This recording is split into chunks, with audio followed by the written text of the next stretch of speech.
¿Cómo consideras tú que se crea la sinergia y la confianza entre esos equipos que podrían verse como rivales, es decir, gobierno, que de alguna forma tienen certificaciones parecidas a las de ustedes, otras empresas privadas, sabiendo que de alguna forma podrían ser rivales? ¿Cómo hacen ustedes para generar esa sinergia y esa confianza para llegar a una meta común? Participan varias instituciones, no es solamente aduanas, hay instituciones paraduanales también. Está narcóticos, está la parte de sanidad vegetal, sanidad animal, hay muchas instituciones. ¿Cómo tú construyes confianza con todas esas instituciones? Bueno, demostrando que el programa que tú promocionas es precisamente para facilitarles el trabajo a ellos, no para complicárselo más. El coaching es una disciplina que contribuye al desarrollo del potencial humano. Exploremos juntos su aporte a la sociedad, los desafíos del coaching en el mundo actual y cómo se complementa con otras profesiones. Yo soy Sandra Rosso y te doy la bienvenida a De Coach a Coach.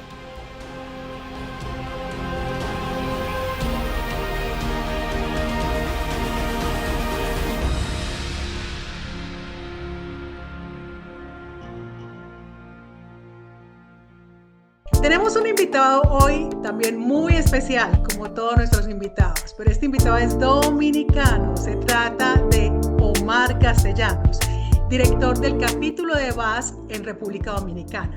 Pero también tiene una afición súper especial, es corredor de carros de carreras y además es el orgulloso padre de Alonso y de Renata. Omar, bienvenido a De Coach a Coach. Muchas gracias, Sandra. Gracias por la invitación. Siempre un placer verte, compartir contigo y vivir este tipo de experiencia. He visto varias entrevistas que has hecho. Para mí es un honor estar aquí. Y trátame suave, por favor, Sandra, que tú sabes que somos nuevos en esto, estamos aprendiendo. Ya tú sabes, ya tú sabes. No te preocupes que te voy a tratar muy, muy bien, tal y como te mereces. Precisamente para quienes no saben qué es BASC, BASC es una alianza empresarial internacional que se dedica a promover el comercio seguro. Y quería explicarlo porque quiero iniciar con la primera pregunta que te quiero hacer.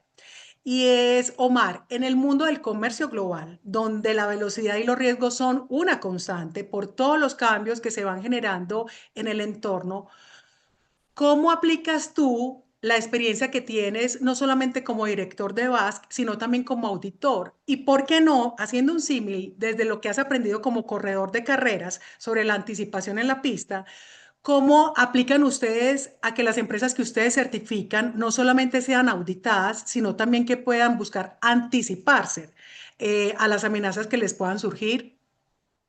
Claro, bueno, Sandra, esa pregunta que me haces tiene bastantes componentes. No voy a tratar de, de organizarlo un poco. Definitivamente el comercio internacional se maneja muchos cambios y esos cambios son constantes, como tú bien señalas.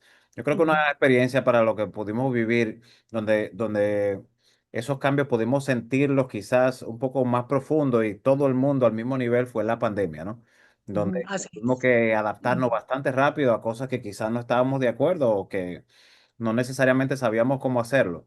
Pero eso viene pasando desde hace mucho tiempo. En lo que tiene que ver con el mundo de la certificación, se hablaba de acciones preventivas y acciones correctivas. Las acciones preventivas son las que tú quizás haces referencia de cómo las empresas son proactivas ante esos cambios, cómo los visualizan. Ahora le llamamos gestión de riesgo. Es tú tratar Ujú. de ver cuáles son los riesgos implícitos en tu diario vivir o en tu rol como negocio y tratar de mitigarlo o establecer controles. Pero eso tiene un techo. Eso le llaman el apetito del riesgo. O sea, tú no puedes controlar todos los riesgos, Así ¿no? es, correcto. Y tienes que priorizar todo lo que ves porque son demasiados. Entonces, ese símil que tú haces me parece muy, muy chistoso porque yo he tratado toda la vida de mantener esos dos mundos separados. También el de padre que te hace adaptarte a muchas cosas y aprender. No son tus hijos que aprenden, muchas veces tú aprendes de tus hijos. Y creo que la moraleja aquí es saber elegir las batallas, ¿no? Identificar esos riesgos y saber cuáles hacerlo como parte de tu apetito y mantener acciones constantes, esos controles y mantenerte siempre revisándolo. Eso para nosotros es la certificación, para eso son las auditorías, para que las empresas identifiquen esos riesgos, lo que le llaman gestión de riesgo, establezcan esos controles, prioricen y a través de la auditoría se mantengan constantemente evolucionando como los cambios. Ujú. Ok, perfecto. Y eso que planteas efectivamente no es nada fácil, ¿cierto? Porque es cómo evolucionamos a través de esos cambios tan rápidos que se están generando, ¿cierto? Y dentro de eso, dentro de la misión que tienen ustedes en Basque Internacional y asimismo, pues obviamente en cada uno de los capítulos que tienen en los diferentes países, la misión es generar una cultura de seguridad, ¿cierto? Para promover ese comercio seguro. Pero la pregunta que te quiero hacer es entonces, ¿cómo se entrena a las empresas para que adopten esa mentalidad? Y de alguna forma, ¿qué papel juega la disciplina en la preparación, similar a la que tiene un piloto para dominar una pista? Totalmente, sí, es muy, muy importante tu pregunta. Lo primero es que cada país, como probablemente tú que vives en Colombia, cada región tiene un contexto diferente. O sea, tú puedes Correcto, tener un riesgo de robo de mercancía, pero fíjate que en cada región va a ser diferente y en cada eslabón de la cadena va a ser diferente. O sea, no es lo mismo un robo de materia prima que un robo dentro de tu empresa que exportando una mercancía y es el mismo riesgo.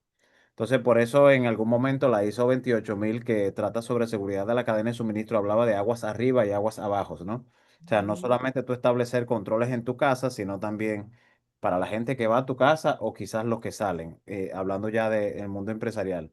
En la auditoría, en el mundo de la auditoría existe lo que es una auditoría documental, que es tú sentarte a evaluar precisamente ese contexto y alcance de la empresa relacionada a esos riesgos y ubicar en cada uno de los eslabones controles correspondientes. O sea, tú no vas a aplicar el mismo control dentro de tu empresa que fuera de tu empresa, porque se sale quizá de tu contexto o de tu alcance.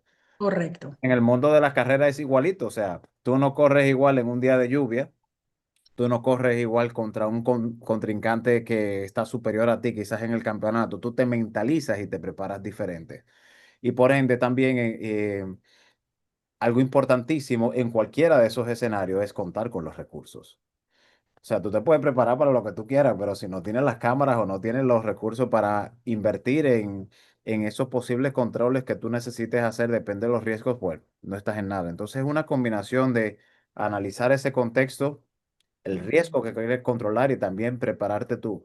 Ahí sí viene y es muy importante la preparación de competencias. Que claro, ujú, ahí en Aconex nosotros como coach ontológico aprendemos a ver las cosas desde un punto de vista totalmente diferente, sobre todo lo que ujú. tiene que ver con habilidades blandas y entender muchísimo a la posición de las otras personas. Basque se divide en dos prácticamente. Uno es esto que te he estado mencionando de la gestión de riesgo, las auditorías constantes, cómo se preparan los países de acuerdo a su contexto, identificación y demás. Pero nada de eso funciona sin una correcta capacitación. Correcto. La capacitación va enfocado a las competencias que se miden habilidades, experiencias, educación y formación. Entonces, una persona que tú bien lo sabes y lo mencionas mucho en tus intervenciones y aprendimos muchísimo de eso, tiene que ver también con las habilidades de la persona, cómo tú explotas esas habilidades.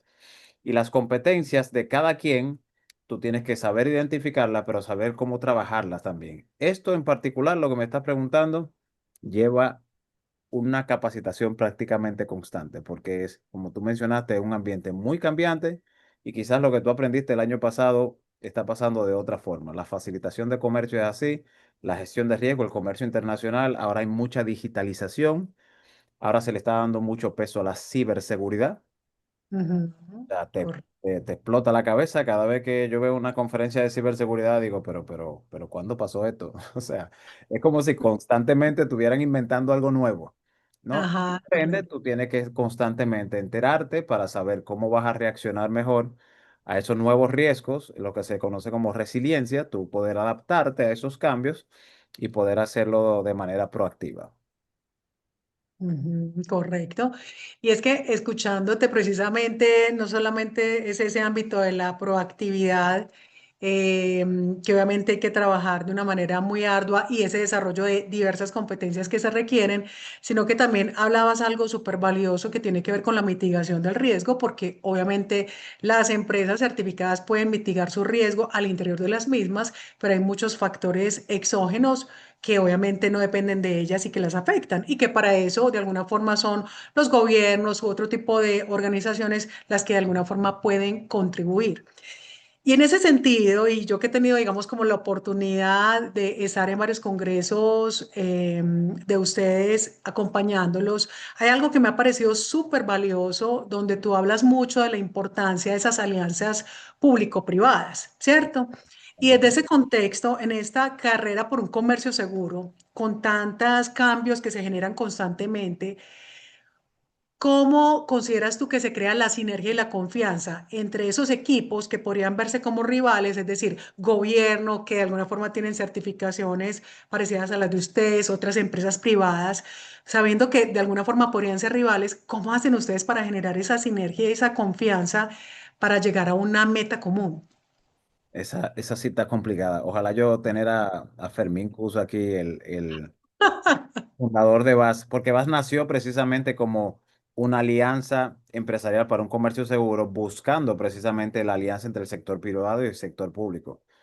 Es un cuento quizás que es muy largo, pero te lo resumo de la mejor forma que pueda desde mi humilde punto de vista.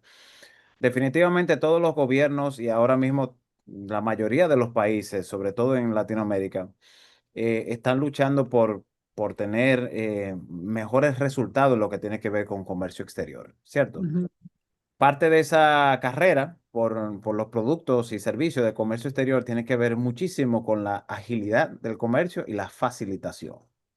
Ahora, la facilitación del comercio, imagínate que tú pides algo en cualquier página de internet por no hacer promoción y tú quieres que te llegue rápido. De hecho, hay una teoría sobre las nuevas generaciones y la teoría de lo inmediato, bueno, que quizás no tuvieron que esperar tanto o un diciembre para un regalo, o sea, tú pides algo y te llega a la semana, literalmente. ujú. ¿Qué pasa? Ese Correcto. producto tiene que ser de calidad, tiene que llegar rápido, pero también el gobierno tiene que fiscalizar ese producto. En la mayoría de nuestros países hay un tope de X cantidad en adelante paga impuestos, pero ¿cómo controlamos todos esos productos que llegan? Hay que Ujú, fiscalizar, ahí vienen las aduanas, las inspecciones y todo lo demás. Claro, a nivel internacional lo que queremos es un comercio más seguro y que se construya esa confianza para tener mayor agilidad y mejores resultados. ¿Sí se entiende? Entonces, ajá, claro, si tú fueras la dueña de la puerta y tú cobraras impuestos por los productos que cuesten más de $100, pues tú quieres chequearlo todo porque tú quieres cobrar tu dinero, ¿no? Pero entonces, claro. el que quiera que el gobierno, el comercio se agilice, te va a decir, oye, Sandra, tú no me puedes parar todos los contenedores y todos los paquetes porque si no, no van a llegar nunca. Y nos salimos de competencia. Y a eso es lo que se le llama facilitación de comercio. Y adivina en qué está basada la facilitación de comercio. En la gestión del riesgo. Por ende, las empresas que gestionan el riesgo de manera voluntaria con certificaciones como VAS, como el programa OEA de los estados, que está basado en el marco SAFE y demás, están dando un voto de confianza o están diciendo, miren, yo hago lo necesario para que mi comercio sea seguro. Yo verifico mis suplidores, yo verifico mi carga antes de enviarla, yo hago auditoría todos los años, yo tengo mi sierra afilada en lo que tiene que ver con gestión de riesgo. Por ende, yo soy un cargamento de bajo riesgo. Claro Ok. que eso desde otro punto de vista también tiene su riesgo, valga la redundancia, porque si es que contaminan una carga de esa que es de bajo riesgo, entonces se daña toda la fórmula. Por eso el gobierno tiene que ser tan celoso con ese tipo de aplicación y como bien lo dice el Acuerdo de Facilitación de Comercio, el hecho de tú tener un programa operador económico autorizado no te exime de que te inspeccionen. Ahora, dentro Ujú, de esa inspección de un contenedor, participan varias instituciones, no es solamente aduanas, hay instituciones paraduanales también. Está narcóticos, está la parte de sanidad vegetal, sanidad animal, hay muchas instituciones. ¿Cómo tú construyes confianza con todas esas instituciones? Bueno, demostrando que el programa que tú promocionas es precisamente para facilitarles el trabajo a ellos, no para complicárselo más. Y eso a través de los años, VAS lo ha logrado, ya más de 20 años en el sector. Empresas, cada vez más empresas se montan en el programa y demuestran que cumpliendo con esos requisitos, precisamente bajan el riesgo de la mercancía, protegen su cadena mejor y bueno, le facilita el trabajo a ellos, pero también trabajando en la mesa con ellos, trabajando en sus requisitos, trabajando en las competencias, compartiendo entrenamientos, compartiendo experiencias, informaciones, para que esa proactividad se pueda dar. Porque imagínate que yo te dé una información y ya el encargó se fue. ¿Me entiendes? Mm, sí, así es. O sea, el marco SAFE establece precisamente tres pilares, que es la comunicación entre instituciones del Estado, directo. Imagínate que antes las aduanas ni se comunicaban y llegaba el contenedor y ni sabía que venía de ahí. Ahora hay una proactividad en cuanto a la información. Se comunica con otras instituciones del Estado, pero también con el sector privado, intercambia posiciones. Sandra, ¿qué tú traes en ese contenedor? No, mire, esos son unas velas que yo traje de X país. Ah, bueno, y hace toda tu documentación y el transporte se verifica. Es mucho más fácil que encontrarse con eso ya una vez aquí y no saber qué es, si paga impuestos, si no. O sea, hay una proactividad y digitalización en este mundo que requiere de mayor comunicación y mayor intercambio con ese tipo de instituciones para que pueda hacer, facilitar ese comercio y hacerlo de una manera segura. Ujú, ok, y ahí, como bien planteas, son demasiados los actores que están precisamente en la jugada, pues para que se logre esa optimización. Y ahí lo quiero conectar un poco con el mundo de la Fórmula 1, donde a menudo se dice que el pit stop es el que gana la carrera. Esa sincronicidad tan perfecta de poder hacer toda esa solución tecnomecánica para un vehículo de la manera más corta, que de hecho sé que ahora se maneja hasta como en 7, 8 segundos, ¿es correcto? Hasta en menos. Ok, es una cosa loquísima, ¿cierto? Y por eso es que se dice que gana la carrera. ¿Cómo se asemeja la optimización de la cadena de suministro a la precisión y a la velocidad de un pit stop? Bueno.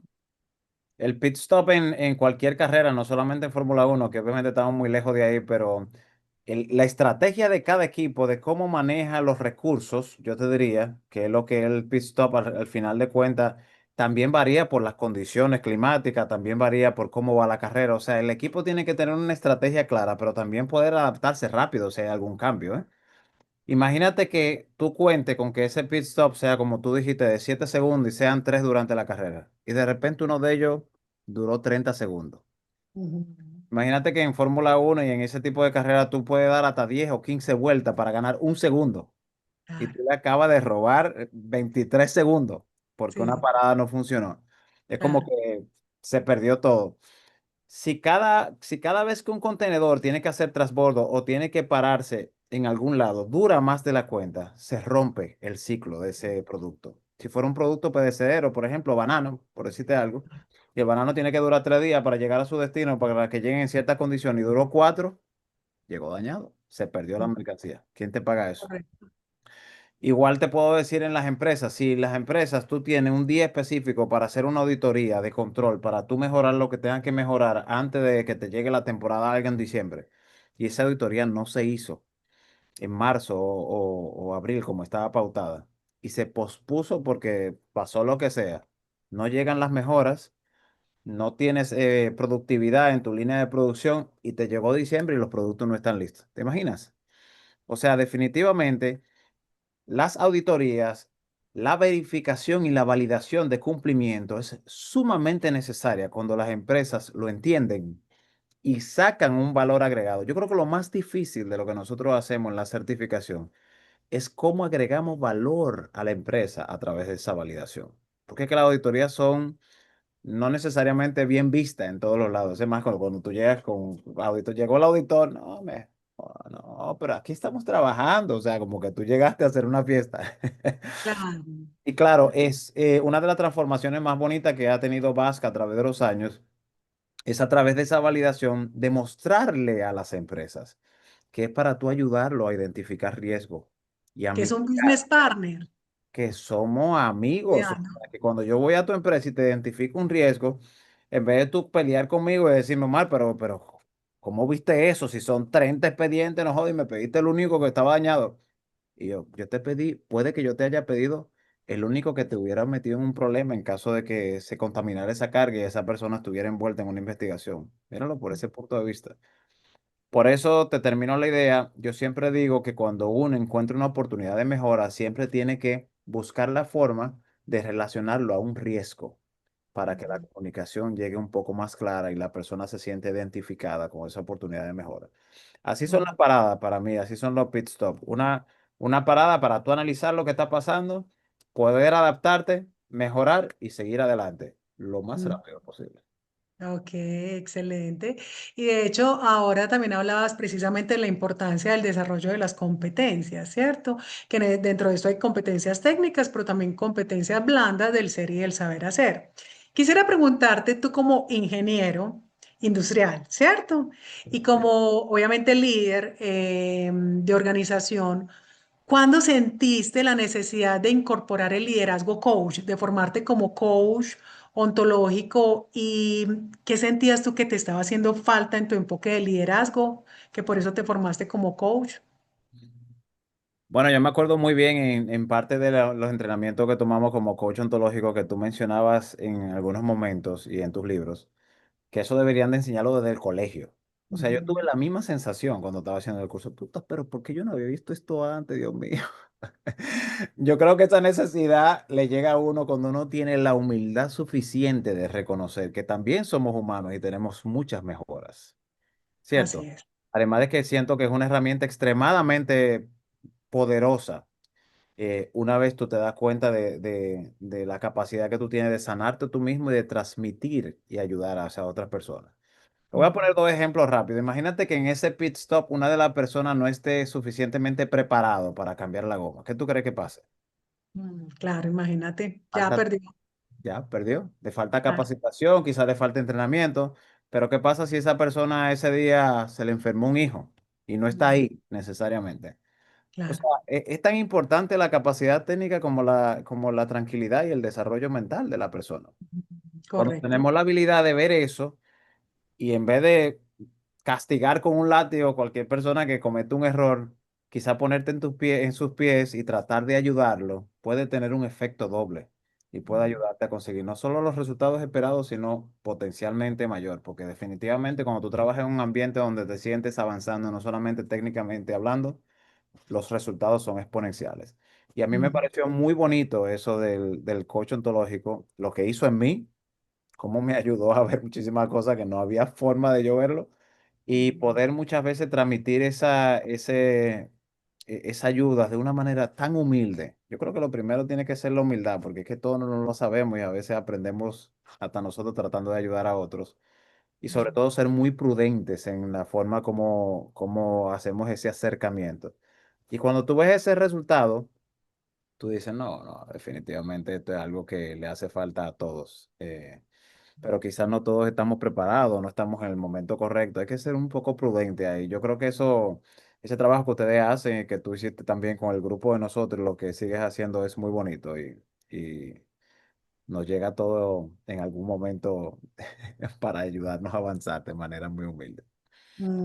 qué bonito esto que planteas, Omar. Y efectivamente, tal como tú lo decías, yo también digo que son cosas que uno debería enseñarle, competencias que deberían enseñarle a uno desde el colegio. Y lamentablemente algunos las pueden aprender mucho antes, otros las aprendemos ya en este recorrido del camino del liderazgo y que son desafiantes, pero lo bonito es uno aprenderlas para transformarse a sí mismo, ¿cierto? Y poder ayudarle muchísimo a los colaboradores también.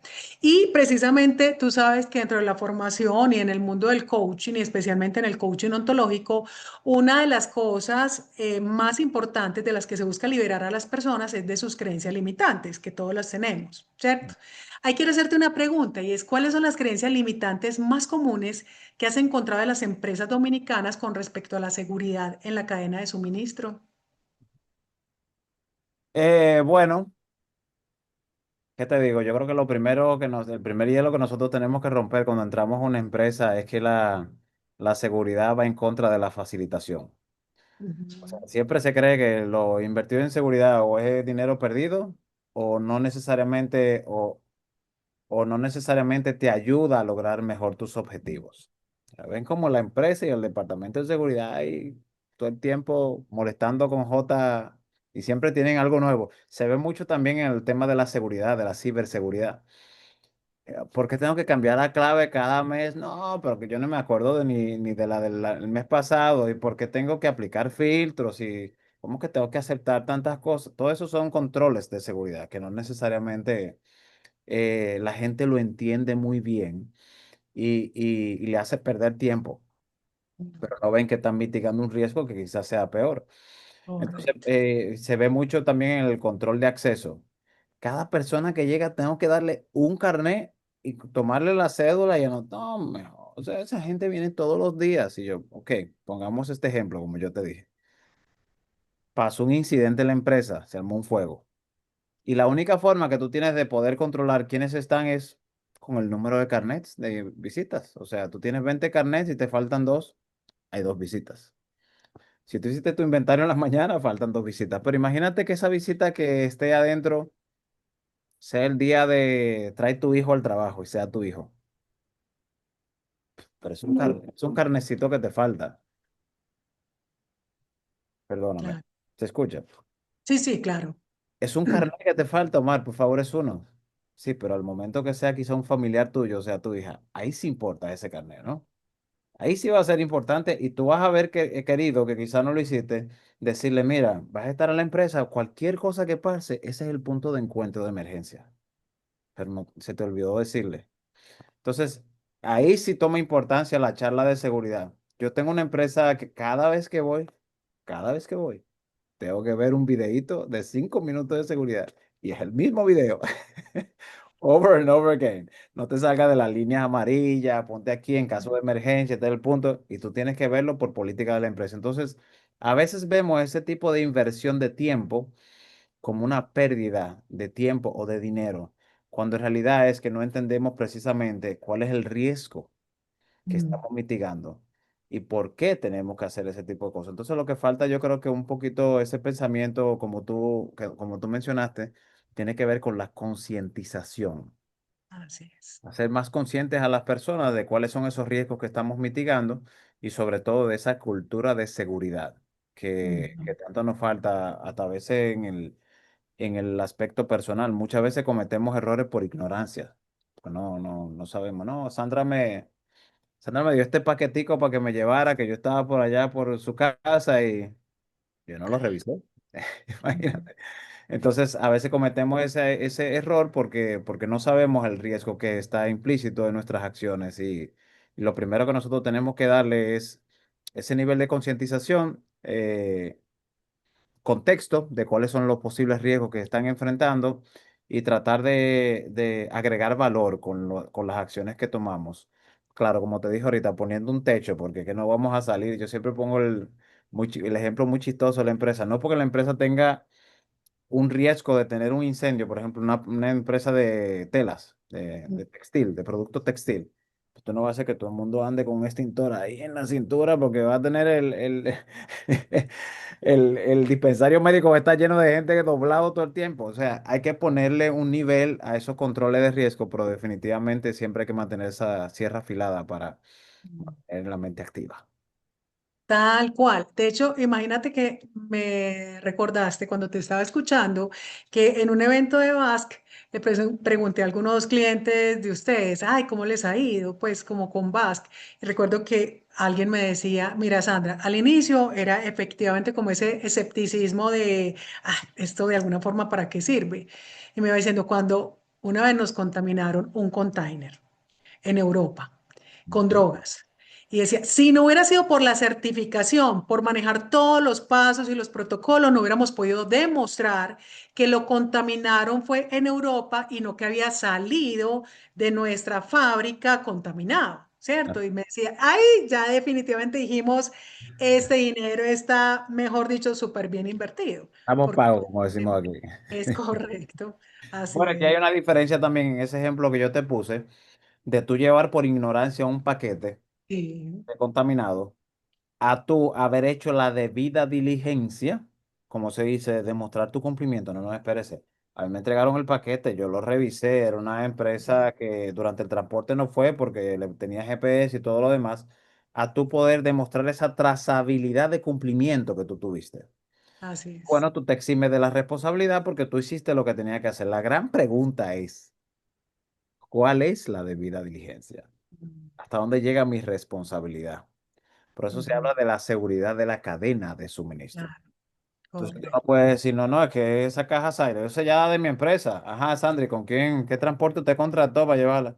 Pues no, yo tengo un primo con un camioncito ahí que no tiene GPS ni nada, pero hay que ayudarlo. Y el primo se paró y destaparon la caja y le pusieron. O sea, tú tienes que asegurarte de que ese trabajo que se haga dentro de las empresas llegue a diferentes eslabones en la cadena por proteger también tu cadena de suministro y por proteger tu producto y la marca de tu empresa y otras cosas. Ujú. Ok, de acuerdo. Bueno, y hablando de las creencias limitantes, A ver, quisiera preguntarte a ti, bueno. ¿cuáles sientes tú que eran las creencias limitantes más marcadas en ti personalmente y como líder antes de formarte como coach? Bueno, antes de formarme, me voy un poco más atrás, antes de formarme como auditor, yo pensaba que Ujú. los auditores eran tipos aburridos que no tenían nada que hacer, que al final de cuentas te iban a molestar con otra la empresa buscando ahí cumplimiento de unas cositas que nunca servían para nada. Y mira qué golpe me dio la vida que terminé siendo director de VAS, auditando precisamente. Ok. Algo parecido me pasaba con los coaches, sé que esa gente vive hablando de cosas que nadie entiende y mientras más te enredan, más ganan. Entonces, al fin, cuando en realidad el ignorante era yo. Y solamente te das cuenta de que cuando destapas ese libro, sabes así, como esos momentos eureka, como dicen, ¿no? Que tú dices, no, por favor, o sea, es que estoy perdidísimo en todo esto. Y poco a poco, cuando vas escuchando, cuando vas viendo videos, cuando vas aprendiendo, y los libros tuyos, por ejemplo, lo he leído otras veces y lo veo diferente de cuando lo leí la primera vez. Y te vas dando cuenta de que esto es un mundo tan, tan amplio, porque estamos hablando del ser, imagínate. Entonces nosotros las habilidades blandas, aquí decimos en buen dominicano, las aprendemos a puros estrayones, ¿no? O sea, tú aprendes a puros golpes, por no decir otra cosa. Y eso te va moldeando de alguna forma, pero no sabemos la profundidad que tiene eso en nosotros o las limitaciones, no solamente mentales, también a veces hasta físicas que tú mismo tienes de cómo te castigas tú mismo y cómo te limitas a lograr objetivos simplemente por no haberla visto. Entonces, con el Ujú. coaching me pasó eso. Yo pensaba, lo primero que tú me invitaste varias veces a hacer, no, Sí. no, mentira. Lo primero es que Así. el curso lo hizo alguien conocido que tenemos mutuo conocido, ¿no? Ujú. Que fue Diego, que en su momento Sí. yo vi a Diego y dije, oye, pero ¿qué le pasa a este tipo? No, algo te tuvo que haber pasado. Diego, el director de Basque en Ecuador. El director de base de Ecuador que pasó de ser una gente a ser otra. Y digo, no, digo, ¿a ti qué te pasó, mi hijo? Dime, cuéntame cómo te va en la vida. Y bueno, me habló de este programa. De hecho, hicimos algunas sesiones y me contó de su experiencia. Y yo dije, no, pero que yo tengo que ver qué magia fue la que a ti te hicieron, puta, porque tú eres otra persona, o sea, totalmente diferente. Y ver ese momento y ese nivel de profundidad espiritual y crecimiento que tuvo esa persona, que honestamente al principio como que no te lo crees mucho, ¿no? Porque crees que parte todo de un programa de esos que va la gente y a los 3 meses vuelven a la misma vaina. Correcto. Pero Diego venía con un comportamiento constante y prolongado. Dije, no, no, pero es que yo tengo que tener eso en mi vida. Yo lo necesito. Por eso te hablé de humildad, o sea, para nosotros aceptar que necesitamos ayuda, como cuando vamos quizá a un psicólogo, buscamos la ayuda de una persona, necesita muchísima humildad para Mm. reconocer que necesita esa ayuda y para aceptarla, porque otra cosa es que tú te pongas los guantes con tu coach, no, usted está equivocado, no, usted no sabe nada de mi vida, es mal que sabe soy yo y adiós. Entonces, al final requiere de mucha inteligencia emocional y humildad. Mm. Yo tenía esa percepción muy arraigada de que eso yo no lo necesitaba y no me iba a hacer nada de bien y vea, pues estamos aquí en coach a coach. Ok, mira, mira qué bonito. ¿Y cuáles competencias sientes tú que fueron las que más desarrollaste a través de formarte como coach, como líder coach? Aprender a escuchar, Ujú. que todavía estoy aprendiendo, lo confieso. Nosotros aquí en los caribeños, como nos hablamos uno encima de otro constantemente, tenemos tanto ímpetu y el calorcito de la tierra y todo lo demás, lo queremos expresar constantemente. pretendemos que sabemos lo que tú me vas a decir. Omar, yo te quería preguntar algo. No, pero yo no te he preguntado nada. O sea, pues sí, la Sandra, pero es que no, íbamos a beber un trago y ahí hablamos. Pero en realidad lo que solamente nos damos cuenta de lo ignorante que somos porque en momentos ni siquiera escuchamos a la otra gente. O sea, no nos damos esa oportunidad. Y te das cuenta mucho porque el que menos tú crees que te puede dar una lección, te la da o te da un punto de vista diferente. Entonces, yo creo que la habilidad de escuchar, sobre todo morderse la lengua y tener tanta paciencia para cuando a veces la gente se extiende más de lo que tú te extenderías, tú te estás, pero yo hubiera dicho esto en 3 palabras, ¿eh? Pero no eres tú. Y quizás escuchando puedes aprender un punto de vista diferente. Eso en lo personal, en el trabajo, o sea, en el trabajo, cuando tú oyes a una persona que está debajo de ti y te da una idea que tú ni en años hubieras pensado, aprendes mucha humildad también. Yo creo que otra puede ser ese guardar ese sábelo todo que todos tenemos cuando tenemos cierto éxito en nuestra vida. Que no la sabemos toda porque por algo yo estoy aquí, tú estás ahí abajo y no podemos estar más errados en ese sentido. Así es. Em, Identificar oportunidades también, manejo de conflictos. Uf, no. O sea, la tradición del manejo de conflictos, yo siempre aplico esta cada vez que puedo y me da la confianza y la humildad. Siempre digo que como el latino, normalmente el de temperamento fuerte es el que grita más duro, el que da con el látigo y ese es el supervisor y es el jefe. Y aprendes con el tiempo de que en realidad el del temperamento más fuerte es el que tú no permite que te afecte la situación de fuera. Y cuando tú aprendes a mantener esa calma, tomas mejores decisiones. Es así, no ha costado muchos golpes. Eso sí, nos ha costado mucho golpe. Y aprendes con experiencias eh, y a tomar decisiones, vamos a decir, en un ambiente más de paz. Analizar un poquito mejor las cosas, tomarte pausa. Y te diría que la última es el cambio de observador, que es una de los primeros módulos que ustedes dan, ¿no? Ah, Ujú. pero, Ah, Sandra, yo cambio de observador todos los días, yo soy auditor. ajá. Mentira. O sea, Así. usted no cambia de observador nada. Porque es que la habilidad de tú salirte de tu zapato y ponerte en la situación de otro es muy complicada. Y lleva mucho tiempo. De hecho, yo no creo que todavía la domino ni en un porcentaje considerable, pero te prometo que todos los días trabajo más fuerte para hacerlo. Y ahí estás diciendo algo súper clave y es precisamente que uno tiene que poner en práctica esos aprendizajes constantemente, desafiarse constantemente, ¿cierto? Y me parece súper bonito esto que planteas y muy valioso de los aprendizajes que obtuviste. Y dentro de esos aprendizajes, algo, digamos, que nosotros promovemos, tú sabes mucho, más aún en el liderazgo coach, es la misma metodología per se del coaching, que se basa en preguntas, no en respuestas, ¿cierto? Aquí quisiera preguntarte, ¿sientes que lo aplicas, el arte, digamos, como de preguntar, de no darle el pescado a tus colaboradores o a las empresas que ustedes certifican, sino que ellas también aprendan a pescar?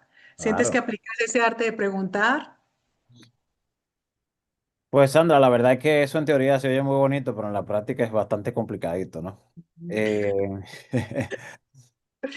o sea, ¿cuál es la pregunta que resulta no ser el pescado y la caña?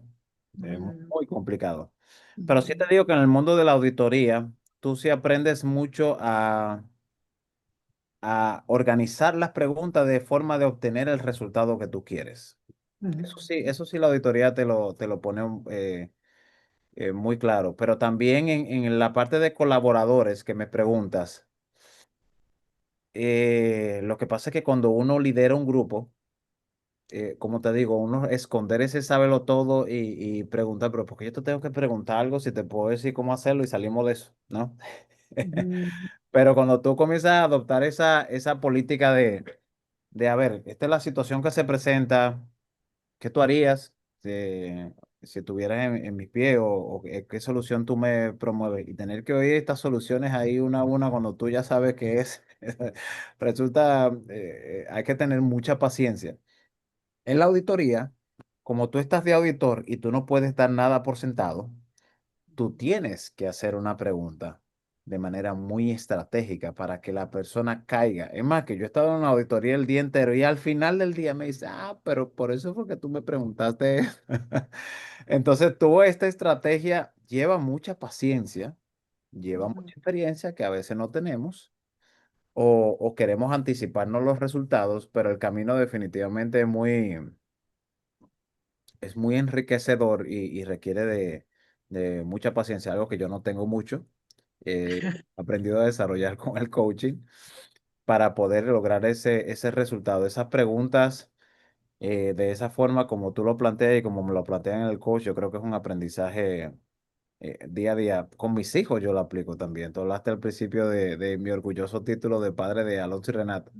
El otro día yo hablando con Alonso así, el padre montado sobre el todo y con el látigo, me dice Alonso en una, pero yo voy a poder decir algo en algún momento, ¿no? O sea, yo, ¡Ay, tan lindo! no, no, claro, discúlpeme, caballero. Claro, puede expresarse. Y yo, oye, pero es verdad, yo no lo he dejado hablar. Así El que, hijo enseñándole al maestro, el alumno enseñándole al maestro. mal, y tuve que callarme y escucharme el cuento entero. Y al final lo que más me dolió es que él tenía la razón. Y aprovechando, hablando tú precisamente de tu hijo y de tu hija, porque eres un papá absolutamente, mejor dicho, consagrado y te admiro profundamente por eso. ¿De qué manera sientes que el coaching te ha servido para mejorar tu relación con tus hijos? Bueno, yo pasé por un proceso de separación. Yo soy muy papá, como tú dices, por alguna razón me entró un espíritu así como de papá doble y Ujú, me entregué mucho a mis hijos. De hecho, yo trato de que cualquier momento que tenga libre dentro de todos esos compromisos que no le gusta hacer, porque uno cree que el día no tiene 24 horas, aprovecharlo lo más posible. ujú, El coaching yo diría que por alguna diosidencia o por alguna cosa del destino, yo creo que colindó un poquito con el tema de la separación y el aprendizaje de yo ser papá como solo, ¿no?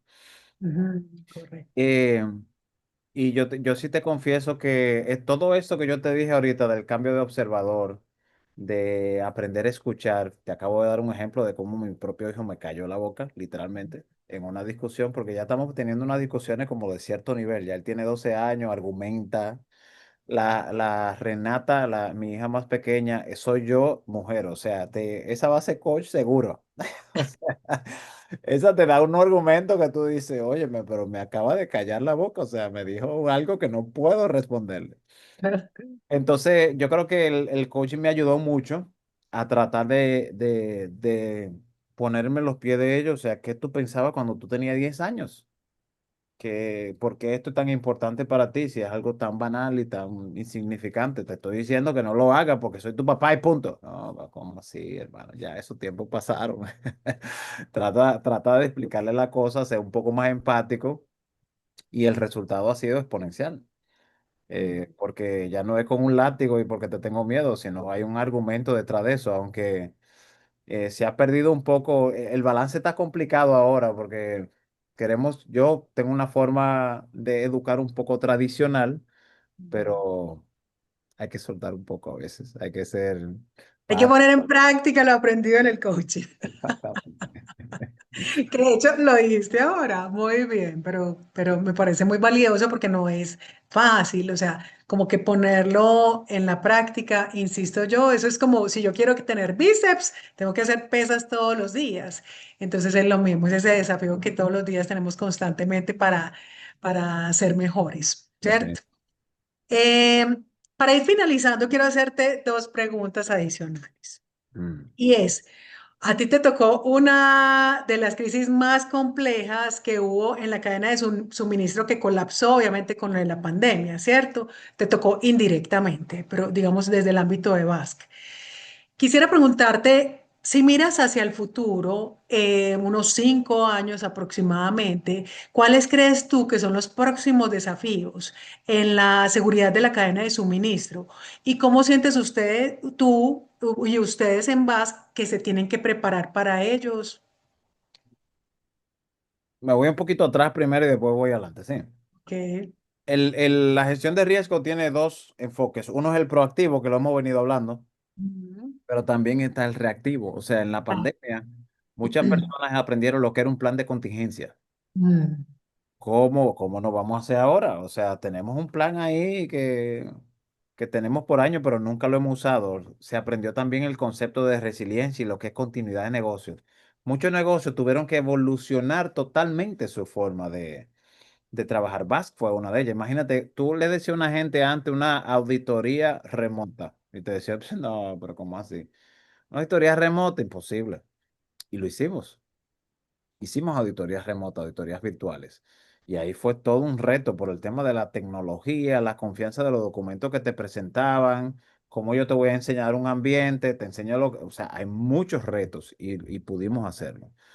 Yo creo que viendo hacia futuro, ese ejemplo de la pandemia, de cómo nosotros pudimos adaptarnos y sacar de abajo para dar cursos virtuales. Mucha gente no sabía lo que era Zoom, no tenía, Ujú. no tenía este tipo de herramientas, no sabía usarla, no sabía cómo compartir una pantalla, o sea, mil cosas. Yo creo que con la evolución que está teniendo la tecnología, todo esto de inteligencia artificial y toda la evolución que está teniendo también el sector, nos quedan muchos retos, que yo creo que la clave está en el poder adaptarnos quizás un poco más rápido. Excelente. Es que los riesgos evolucionan todos los días y todos los días hay algo nuevo. Ahora con todo esto del deepfake, del uso de la tecnología, ahora te mandan un video, tú, Sandra, hablando con tu voz y tu imagen y no eres tú, no lo grabaste. ¿Cómo nosotros sabemos la diferencia? ¿Cómo nos adaptamos? Y si tú llevas eso al contexto de las evidencias, que era al favor, que es al final lo que tú utilizas para demostrar cumplimiento, ¿cómo tú sabes que un documento no es falso? ¿Cómo verificamos ese tipo cómo validamos ese tipo de documentación de fotografía? Ahora hay celulares donde tú, no sé si has visto que tienen en la mano la gente, se toman una foto tres personas y el que falta lo agregan. ¿Cómo tú sabes que esa persona no estuvo ahí? Claro. ¿Cómo eso puede ser una evidencia de una investigación? ¿Cómo lo marca? Yo creo que vienen tiempos muy, muy interesantes en muchos aspectos, pero también muy retadores en lo que tiene que ver con seguridad y el tipo de evidencia que nosotros utilizamos, sobre todo cómo tú mantienes esa trazabilidad de la carga de una forma íntegra, ¿sí? Y cómo diferenciar de lo que no es real de lo que es real. Vienen muchas cosas interesantes. De hecho, en el próximo congreso que nosotros tenemos ahora, le pedí a un conferencista precisamente hablar sobre estos retos que tenemos los próximos años en BAS. Y yo creo que tiene que ver mucho con eso, con nosotros adaptarnos de forma muy fácil, muy rápida, perdón. No necesariamente tiene que ser fácil, pero sí hacerlo de manera ágil y mantener esos actores que mencionamos al principio cada vez más cerca para que no te digan a ti una cosa y me digan a mí otra, sino mantener un flujo de información y cómo proteger esa información. Se ha hablado por muchos años de blockchain, se ha hablado de algunas tecnologías que no te permiten modificar la información, es lo que lo utilizan las criptomonedas y ese tipo de tecnología para poder generar confianza. Y nosotros al final somos una entidad que generamos confianza. Creo que no tenemos que montar en ese tren. Ujú. Ok, perfecto, muy valioso. Y efectivamente son tiempos retadores, y hay que trabajar en ello, efectivamente en esa adaptabilidad que se dé de una manera rápida. Para finalizar, quisiera preguntarte, desde tu perspectiva, y ahí sí, digamos un poco desde tu corazón de coach, Ujú.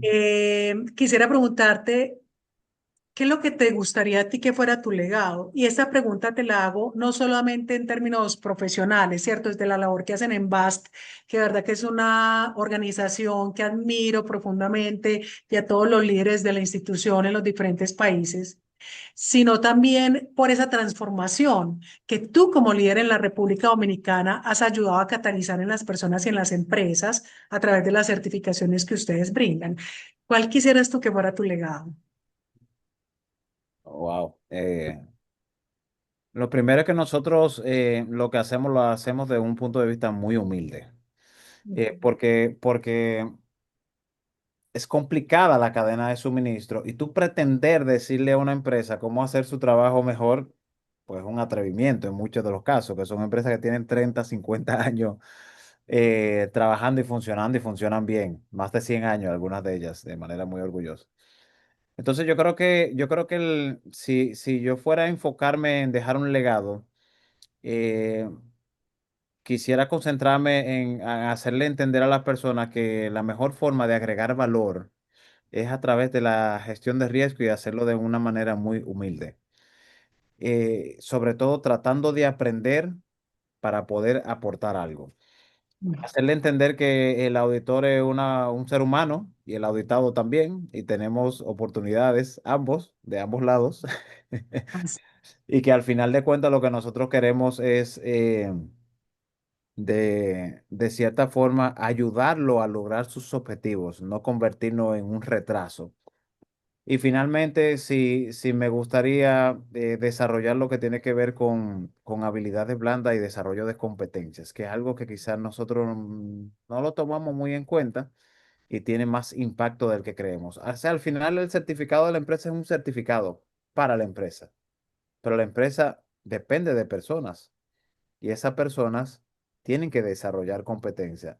Si nosotros nos concentráramos en certificar y validar ese desarrollo de competencia, fuera un legado muy bonito porque nosotros así estableceríamos de una forma un poco más clara qué necesita esa persona, no solamente del aspecto técnico, sino también de habilidades para poder llegar a donde queremos llegar.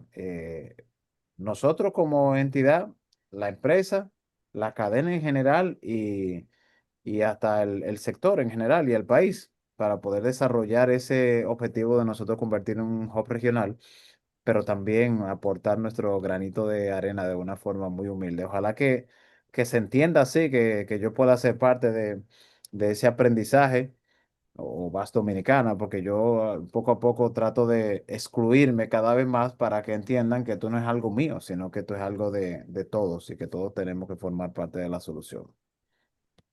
No, y ahí yo siempre he visto que tú tienes un liderazgo muy empático, muy conectado, no solamente, digamos, como con tus colaboradores, sino con las personas. Y yo creo que es uno de los tipos de liderazgo más importantes que se deben de construir, ¿cierto? Y que tiene que ver mucho con esto que planteabas de las competencias, porque es que los líderes siempre cuando llegan a una posición, llegan es por sus competencias técnicas. Son, yo que sé, buenos auditores, buenos en producción, o comerciales, administrativos, en fin, pero el relacionamiento y la construcción mancomunada se hace a través del trabajo en equipo y para eso se requieren de habilidades del ser y el saber hacer, las famosas habilidades blandas como el escucha, buena comunicación, saber resolver conflictos, saber gestionar nuestras emociones en estos tiempos donde hay tanto estrés, en fin.